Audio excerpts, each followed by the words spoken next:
Hello and welcome दोस्तों। आज की इस वीडियो में हम लोग साइंस का मोस्ट इम्पोर्टेंट टॉपिक फिजिक्स के बारे में बात करने वाले हैं। फिजिक्स के कुछ इंपॉर्टेंट क्वेश्चन आंसर हम लोग डिस्कस करेंगे जो कि अक्सर कंपटीशन एग्जाम्स के अंदर पूछे जाते हैं। चाहे आप रेलवे का एग्ज़ाम दें, एसएससी का, बैंकिंग का, यूपीएससी, स्टेट पीसीएस या फिर कोई भी अदर डिफेंस एग्ज़ाम दें तो सबके अंदर साइंस के क्वेश्चंस पूछे जाते हैं और मैं साइंस के मोस्ट इंपॉर्टेंट क्वेश्चंस लेकर आया हूं जो कि अक्सर एग्जाम्स में रिपीट होते रहते हैं। तो चलिए बिना किसी देरी के वीडियो को शुरू करते हैं। सबसे पहला क्वेश्चन है, कार्य का मात्रक इनमें से कौन सा है। इस क्वेश्चन का सही उत्तर हो जाएगा अगर हम ऑप्शन ए को लॉक करते हैं। कार्य का एसआई मात्रक होता है जूल, और यहाँ पर 1 जूल का जो मान है, 1 जूल का मान 10⁷ अर्ग के बराबर होता है। ये आप याद रखेंगे। कार्य का सूत्र होता है वर्क बराबर बल गुणा विस्थापन, okay, force into displacement. Next है क्वेश्चन नंबर 2, इनमें से पारसेक किसकी इकाई है। पारसेक एक दूरी मापने की इकाई है। दूरी मापने की सबसे बड़ी इकाई पारसेक होती है।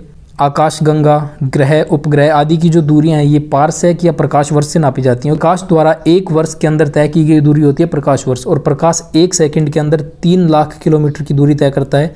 इस हिसाब से प्रकाश 1 वर्ष के अंदर जितनी दूरी तय करता है उसको 1 प्रकाश वर्ष कहा जाता है, और पारसेक जो है वो लगभग 3.25 प्रकाश वर्ष के बराबर होता है। अर्थात पारसेक दूरी मापने की सबसे बड़ी इकाई होती है। हर्ट्ज क्या मापने की इकाई है। हर्ट्ज जिसे HZ से डिनोट किया जाता है, ये तरंग की आवृत्ति मापने की इकाई होती है। अर्थात तरंग की आवृत्ति मापी जाती है हर्ट्ज के द्वारा।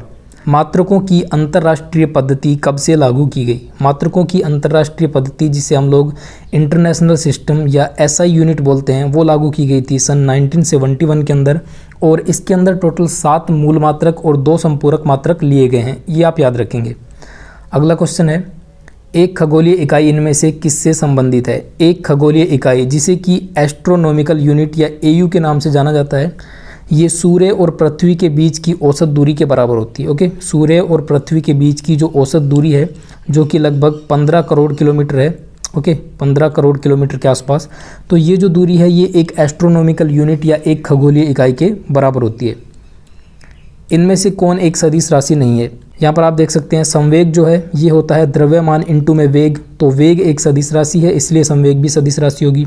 कोणीय वेग भी सदिश राशि होगी क्योंकि इसके अंदर वेग पहले से इंक्लूड है, और वेग तो सदिश राशि होती ही। और वेग क्या होता है, वेग होता है विस्थापन की दर। ओके, विस्थापन की दर, विस्थापन बटे में समय होता है वेग, तो ये एक सदिश राशि है ही। तो यहाँ पर द्रव्यमान बचता है जो कि एक सदिश राशि नहीं है बल्कि एक अदिश राशि है। पदार्थ के संवेग और वेग के अनुपात से निम्नलिखित में से कौन सी भौतिक राशि प्राप्त की जाती है।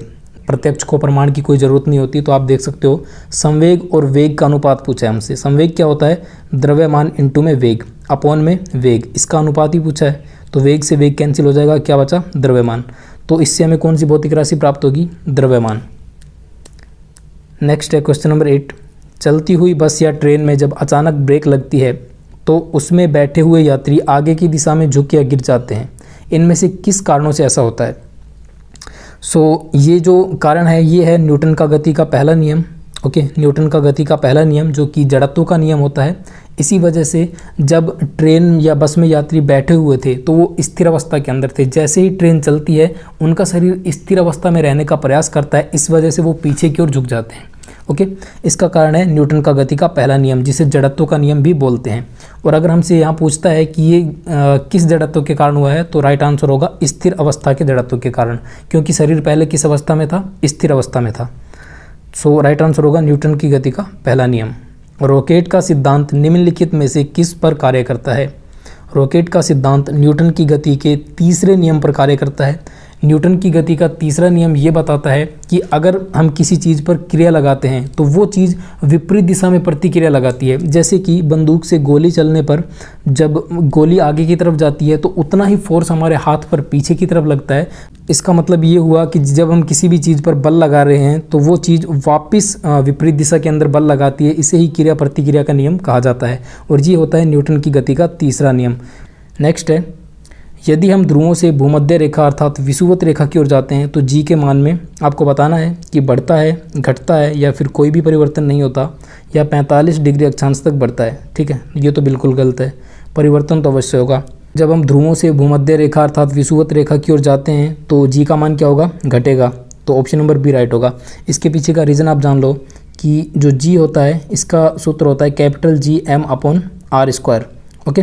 यहाँ पर G और M हमेशा सेम रहते हैं क्योंकि M पृथ्वी का द्रव्यमान है और G सार्वत्रिक गुरुत्वाकर्षण नियतांक है जिसका मान होता है 6.67 इंटू 10⁻⁻11 न्यूटन मीटर स्क्वायर पर kg स्क्वायर।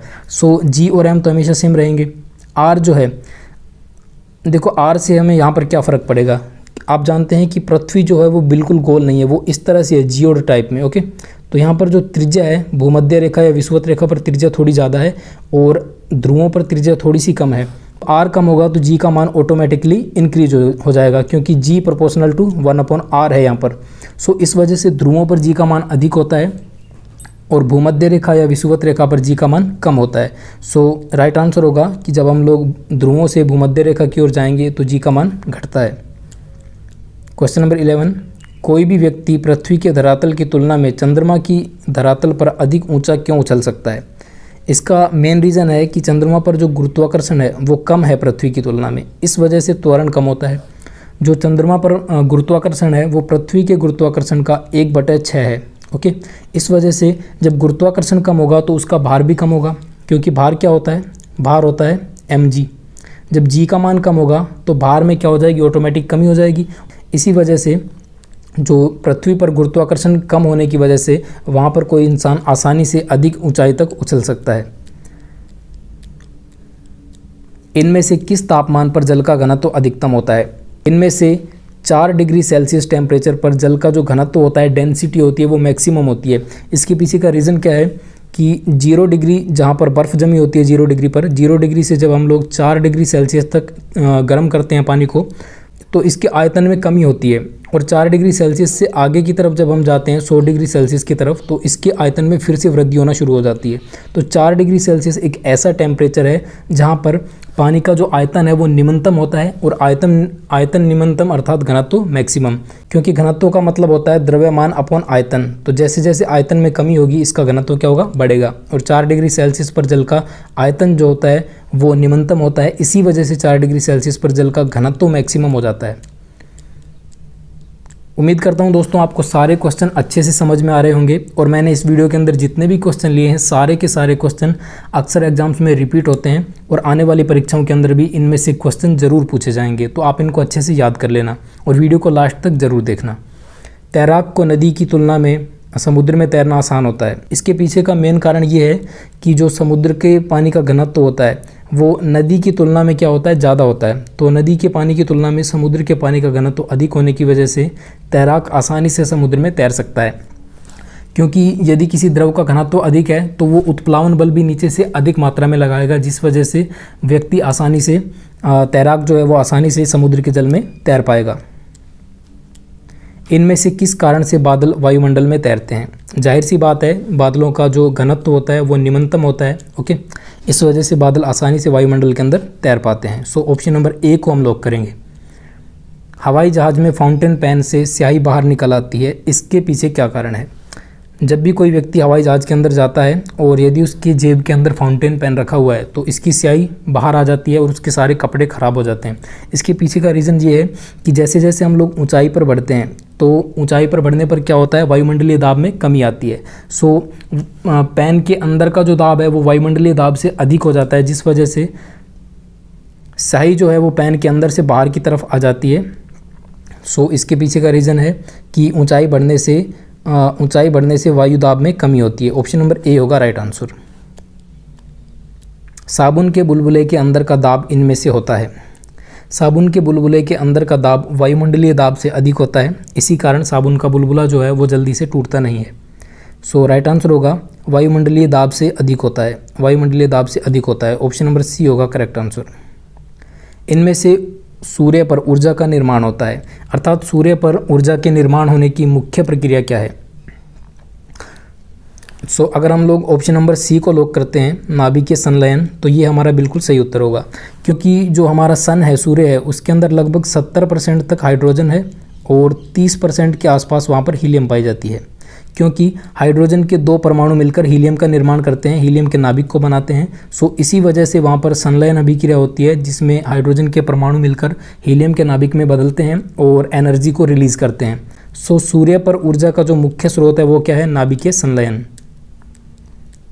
इनमें से डायनेमो परिवर्तित करता है।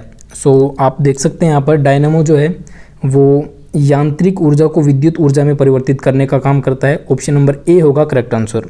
और विद्युत ऊर्जा को यांत्रिक ऊर्जा में बदलती है विद्युत मोटर, क्योंकि हम लोग उसे विद्युत से कनेक्ट करते हैं, उसके बाद ही हम उससे काम ले सकते हैं, यांत्रिक ऊर्जा में परिवर्तित कर सकते हैं। और निम्न वोल्टेज से उच्च वोल्टेज या उच्च वोल्टेज से निम्न वोल्टेज में परिवर्तित करने का काम आपको पता है ट्रांसफार्मर्स करते हैं। नेक्स्ट है क्वेश्चन नंबर 19, आर्किमिडीज़ का नियम इनमें से किससे संबंधित है? आर्किमिडीज़ का जो नियम है वो प्लवन बल के आधार पर उन्होंने दिया था। अर्थात आर्किमिडीज़ ने ये बताया था कि कोई भी चीज़ पानी के अंदर कब तैरती है या फिर कब डूबती है। सो ये था प्लवन का नियम, जिसे उत्प्लवन का नियम या फिर आर्किमिडीज़ सिद्धांत के नाम से जाना जाता है। पानी की बूंदों का तैलीय पृष्ठों पर न चिपकने का कारण इनमें से क्या है? तेल और पानी की बूंदों के बीच का जो आसंजक बल है वो कम है और पानी की बूंदों का आपस में जो संसंजक बल है वो ज़्यादा है, इस वजह से ये आसानी से चिपक नहीं पाती हैं। तो आसंजक बल के प्रभाव के कारण पानी की बूंदें तेलीय पृष्ठ पर नहीं चिपकती। नेक्स्ट पार्ट है उष्मा हीट। अब हम हीट से रिलेटेड कुछ इंपॉर्टेंट क्वेश्चंस देखते हैं। एसआई पद्धति में तापमान की इकाई है। एसआई पद्धति यानी कि इंटरनेशनल सिस्टम के अंदर जो टेम्परेचर की इकाई है वो होती है केल्विन, जिसे हम लोग के से डिनोट करते हैं। सो ऑप्शन नंबर बी होगा करेक्ट आंसर। जलप्रपात के अधः स्थल का मतलब होता है निम्न स्तर, नीचे की तरफ, पर जल का तापमान ऊपर की अपेक्षा अधिक होने का क्या कारण है? इसके पीछे का कारण ये है कि नीचे जो जल गिर रहा है उसकी गतिज ऊर्जा उष्मा में परिवर्तित हो रही है। ओके, जैसे जैसे जल नीचे गिर रहा है तो धरातल पर जब जल पहुंचता है तो उसकी गतिज ऊर्जा मैक्सिमम होती है, और जब वो धरातल से टकराएगा तो वो गतिज ऊर्जा जो है वो ऊष्मा ऊर्जा में परिवर्तित हो जाती है। तो यहाँ पर नीचे की तरफ जो हीट है वो थोड़ी ज़्यादा होगी, और जैसे जैसे ये ऊष्मा ऊपर की तरफ उठेगी, वातावरण में विकिरणित हो जाएगी, तो ऊपर की तरफ जाने पर ये वाष्पीकृत होकर ठंडी हो जाएगी, जिस वजह से जलप्रपात में नीचे की तरफ ऊष्मा ज़्यादा होती है और ऊपर की तरफ ठंड होती है।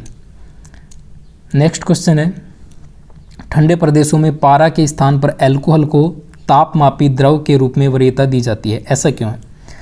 बेसिकली कहने का मतलब ये है कि जैसे आप रूस जैसे देशों में चले जाएं या फिर जहाँ पर ज़्यादा सर्दी पड़ती है, ऐसी जगह पर चले जाएं, वहाँ पर जो पारे वाला जो टेम्परेचर मापी है वो काम नहीं करता, वहाँ पर आपको अल्कोहल तापमापी का यूज करना पड़ेगा। इसके पीछे का कारण है कि पारा जो है वो थोड़ा जल्दी जम जाता है और अल्कोहल जो है वो कम टेम्परेचर पर भी नहीं जमता है, इस वजह से अल्कोहल तापमापी जो है, अल्कोहल द्रव तापमापी, इसका यूज किया जा सकता है ठंडे प्रदेशों के अंदर। तो यहाँ पर इसका रीज़न होगा कि अल्कोहल का जो द्रवणांक होता है, द्रवणांक मतलब हिमांक, तो अर्थात फ्रीजिंग पॉइंट जो होता है वो पारे से कम होता है। तो ऑप्शन नंबर बी होगा राइट आंसर। क्वेश्चन नंबर 24, ठोस कपूर से कपूर वाष्प बनने की प्रक्रिया को क्या कहते हैं? आप जानते हैं कि जब हम लोग कपूर को जलाते हैं, ओके, जब कपूर को जलाया जाता है तो ये द्रव अवस्था के अंदर नहीं जाता, ये डायरेक्ट ठोस अवस्था से और वाष्पीकृत अवस्था में चला जाता है। तो इस प्रक्रिया को बोलते हैं ऊर्ध्वपातन। ओके, क्वेश्चन नंबर 25 है, केल्विन मान से शरीर का सामान्य तापमान इनमें से कितना है? केल्विन की बात की गई है। सो 310 केल्विन टेम्परेचर जो होता है ये शरीर का सामान्य तापमान होता है। वहीं पर आप डिग्री फ़ारेनहाइट के अंदर याद रखेंगे 98.6 डिग्री फ़ारेनहाइट 310 केल्विन के बराबर होता है। ओके, ये होता है शरीर का नॉर्मल टेम्परेचर। सेल्सियस पैमाने पर 0 डिग्री फ़ारेनहाइट स्केल के कितने डिग्री के बराबर होगा? C-0/100 बराबर F-32/180 बराबर R-0/80 बराबर K-273। Okay, K-273/100। अगर आप इस सूत्र को याद कर लेते हैं तो आप किसी भी क्वेश्चन को आसानी से हल कर सकते हैं। अगर आपको कोई भी मान सेंटीग्रेड, फ़ारेनहाइट, र्यूमर या फिर केल्विन के अंदर दिया गया है तो आप आपस में इनको चेंज कर सकते हैं। यहाँ पर हमसे पूछा है कि 0 डिग्री सेल्सियस जो है वो कितने डिग्री फ़ारेनहाइट के बराबर होगा? सो इसका राइट आंसर होगा 32 degree Fahrenheit. Option number C होगा करेक्ट आंसर। यदि मानव शरीर का सामान्य तापक्रम 98.4 डिग्री फ़ारेनहाइट है तो इसके बराबर डिग्री सेल्सियस में तापमान कितना होगा? जो मैंने अभी आपको सूत्र बताया था उससे आप बड़ी आसानी से इनको आपस में चेंज कर सकते हैं। C/100 बराबर F-32/180। इन दोनों में जब आप लोग यहाँ पर डिग्री फ़ारेनहाइट का मान रख देंगे 98.4 तो C का मान निकल कर आ जाएगा और वो आएगा 36.89 degree Celsius. Option number B होगा राइट आंसर। 2 रेल की पटरियों के बीच में एक छोटा सा स्थान क्यों छोड़ा जाता है? जब आप रेल की पटरियों को देखते हैं तो उनके बीच में कुछ स्थान छोड़ दिया जाता है और उनके बीच में इस तरह से कुछ छोटे छोटे कंकड़ पत्थर भर दिए जाते हैं। उसके पीछे का रीज़न ये है कि गर्मियों के अंदर जो पटरियां जब गर्म हो जाती हैं तो वो ठंड के अंदर पटरियां ठंडी होकर सिकुड़ती हैं। इस वजह से पटरियों के बीच में एक स्थान छोड़ा जाता है ताकि गर्मियों में वो फैल सकें और ठंड में सिकुड़ सकें और इससे जो ट्रैक है उसको कोई हानि ना हो। सो ऑप्शन नंबर बी होगा करेक्ट आंसर। निम्न में से कौन ऊष्मा का सर्वोत्तम चालक है? आपके सामने 4 ऑप्शंस हैं, चमड़ा, लकड़ी, जल या पारा। सो लकड़ी जो है ये तो ऊष्मा की कुचालक होती है। इसके अलावा जो सबसे अच्छा चालक है वो है पारा। ओके, ऊष्मा का सबसे अच्छा चालक ऑप्शंस में से अगर हम देखें तो पारा होगा right answer, option number D. काले कपड़ों के मुकाबले सफ़ेद कपड़े ठंडे क्यों होते हैं? सबसे पहले आपको पता होना चाहिए कि ब्लैक कपड़े जो होते हैं वो सबसे ज़्यादा ऊष्मा को अवशोषित करते हैं, अर्थात ऊष्मा को बाहर नहीं जाने देते। जो भी ऊष्मा अंदर आ जाती है उसको वो अवशोषित कर लेते हैं। इस वजह से काले कपड़े ज़्यादा गर्म होते हैं। इसके विपरीत जो सफ़ेद कपड़े होते हैं उन पर पहुंचने वाला प्रकाश ऊष्मा को परिवर्तित कर देता है, अर्थात रिफ्लेक्ट कर देता है, जिस वजह से सफ़ेद कपड़े ठंडे रहते हैं और ब्लैक कपड़े जो हैं वो गर्म रहते हैं क्योंकि वो ऊष्मा को अवशोषित कर लेते हैं। सो राइट आंसर होगा option number A. Question number 31 है, ऊनी वस्त्र सूती वस्त्रों की अपेक्षा अधिक गर्म होते हैं क्योंकि वे। यहाँ पर हमसे पूछा है कि ऊनी वस्त्र जो हैं, जो मोटे कपड़े हैं सर्दियों में पहने जाने वाले, वो पतले कपड़ों की अपेक्षा अर्थात सूती कपड़ों की अपेक्षा ज़्यादा गर्म क्यों होते हैं? इसके पीछे का मेन रीज़न ये है कि ये ताप के अच्छे रोधक होते हैं। ताप के अच्छे रोधक होने का मतलब ये है कि जब हम लोग गर्म कपड़े पहनते हैं तो वो हमारे शरीर का जो टेम्परेचर है जो कि 37 डिग्री सेल्सियस है उसको मेंटेन रखते हैं, उसको बाहरी वातावरण के ठंडे टेम्परेचर से मैच नहीं होने देते, जिस कारण वो हमें हीट प्रदान करते हैं, अर्थात हमारे जो शरीर की हीट है उसको बाहर नहीं जाने देते। तो इस वजह से जो गर्म कपड़े होते हैं, ऊनी वस्त्र होते हैं, वो सूती कपड़ों की अपेक्षा अधिक गर्म होते हैं। गर्मी के दिनों के दौरान मिट्टी के बर्तन में रखा पानी ठंडा हो जाता है, किन कारणों से? तो मिट्टी के बर्तन के अंदर छोटी छोटी केस नलिकाएं होती हैं जिनके द्वारा पानी वाष्पीकृत होता रहता है और जो अंदर का पानी है वो ठंडा होता रहता है। So option number C right होगा, वाष्पीकरण। रेफ्रिजरेटर में थर्मोस्टेट का क्या काम है? रेफ्रिजरेटर के अंदर थर्मोस्टेट एक तापमान को नियत रखने का काम करता है, तापमान को समान बनाए रखता है। क्वेश्चन नंबर 34, खाना पकाने के बर्तनों के नीचे का बाहरी हिस्सा काला क्यों छोड़ा जाता है? जो खाना बनाने के बर्तन होते हैं आपने देखा होगा कि अक्सर उसके नीचे की जो सतह होती है वो ब्लैक कलर की होती है। वो ब्लैक कलर की इस वजह से रखी जाती है क्योंकि वो काली सतह जो है वो ऊष्मा की सबसे अच्छी क्या होती है? अवशोषक होती है, जिस वजह से बर्तन जल्दी गर्म होता है और खाना भी जल्दी पकता है। क्वेश्चन नंबर 35, पसीना शरीर को ठंडा करता है क्यों? पसीना शरीर को ठंडा करता है क्योंकि जो पसीना है वो सूखने के लिए, वाष्पीकृत होने के लिए जो गुप्त ऊष्मा है वो हमारे शरीर से ही ग्रहण कर लेता है, जिस वजह से बॉडी का टेम्परेचर कम हो जाता है और हमारा शरीर क्या करता है? पसीना सूखने पर हमारा शरीर ठंडा हो जाता है। ऑप्शन नंबर सी होगा सही उत्तर। अब देखते हैं ध्वनि अर्थात साउंड से रिलेटेड कुछ इंपॉर्टेंट क्वेश्चंस।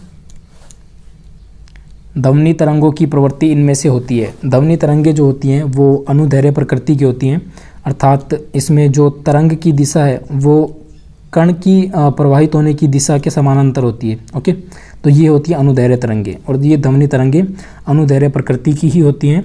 इसके अलावा आपको याद रखना है कि ध्वनि तरंगे जो हैं वो माध्यम तरंगे या यांत्रिक तरंगे होती हैं, अर्थात ये किसी माध्यम में गति कर सकती है, निर्वात के अंदर गति करना पॉसिबल नहीं होता है। ऑप्शन नंबर ए होगा राइट आंसर। पराश्रव्य तरंगे वे ध्वनि तरंगे होती हैं जिनकी आवृत्ति निम्न में से होती है।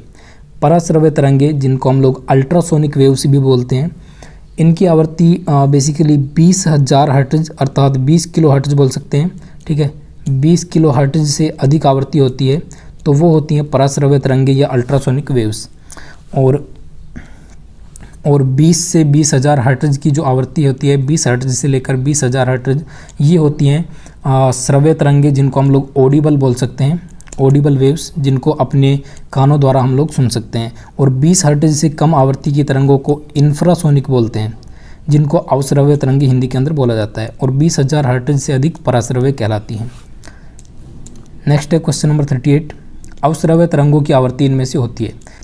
जैसा कि मैंने अभी आपको बताया कि ऐसी तरंगे जिनकी आवृत्ति 20 हर्ट्ज से कम होती है वे तरंगे अवश्रव्य तरंगे या फिर इंफ्रासोनिक वेव्स कहलाती हैं। Okay, infrasonic waves. पराश्रव्य तरंगों को इनमें से सबसे पहले किसने सीटी बजाकर उत्पन्न किया? पराश्रव्य तरंगे जो कि अल्ट्रासोनिक वेव्स हैं, जिनकी आवृत्ति 20 किलो हर्ट्ज या फिर बोल सकते हैं 20,000 हर्ट्ज से अधिक होती है, उनको बोलते हैं अल्ट्रासोनिक वेव्स। और इनको सबसे पहले गाल्टन नामक वैज्ञानिक ने सीटी बजाकर उत्पन्न किया था।